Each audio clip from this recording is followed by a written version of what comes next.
श्री शिवाष्टकम् युध निजागर वसुलाज जिता स्वर्गत नीजलासे कुससोपितारे अंगुरुदहि माद्रिसूद करयुकुल लिंगिता विग्रहारे शुक्लासास संगसुरेगित शेखरणि जिता राजनि वैभवरे जय जय हे करुणामय शंकर गंगाधर अवत्रिपुरारे त्रिभुवनदाहनोद्याननन नालातंकृत विकदानन रे पीठहलहल च याम मनोहर गण्ड विलोल पूजङ्गमा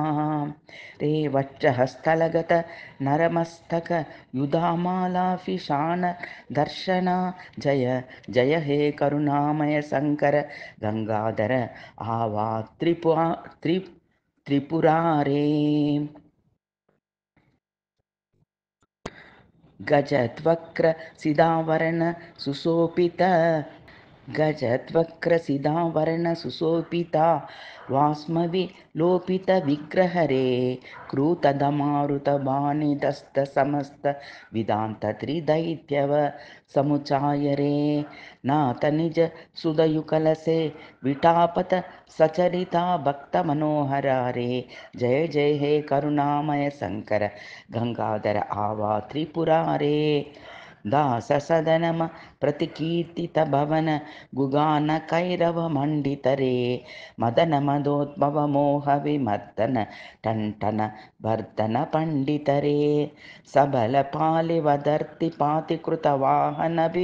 भवान नंदितारे जय जय हे करुणामय श्रीकर गंगाधर अवत्रिपुरारे अखिलालक्षिते केलनाथन्वदगाडिता संदनीमसरारे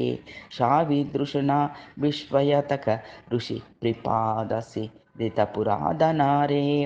सज्जन सेविदा शैलासुकासनं संददासि तासनातनरे जय जय हे करुणामय शंकर गंगाधर अवत्रिपुरारे दक्ष मगकट विबुधा श्रीगुद निंदक्षुपथ साधिच वररे दत्त मनोभवत इति सुरे च वरस्तव संदुष्ट महे च वररे पसमसुर भय प्रक्रासमति सुखानुभवकुल व्यंबग रे जय जय हे करुणामय शंकर गंगाधर अवत्रिपुरारे ज्योतिर्लिंग प्रतिकविलक्षणा लक्ष्यादित निरंजन रे त्रिवना विभवविद्गौरी च वर कौरसारिरा जदाधर रे प्रसीद सिताप मंग विलोपनम सतमरहित संहार करे जय जय हे करुणामय शंकर गंगाधर अवत्रिपुरारे पदमोद्भव जलानिधि जमता प्राप्त विलक्षण कौरवरे रुद्र विशेषण वर्णित बोधकटक भजनर्थ मनोयुधारे संपगाने माशदानानंदी सहित सुखवाह दर्शन रे जय जय हे करुणामय शंकर गंगाधर आवा त्रिपुरारे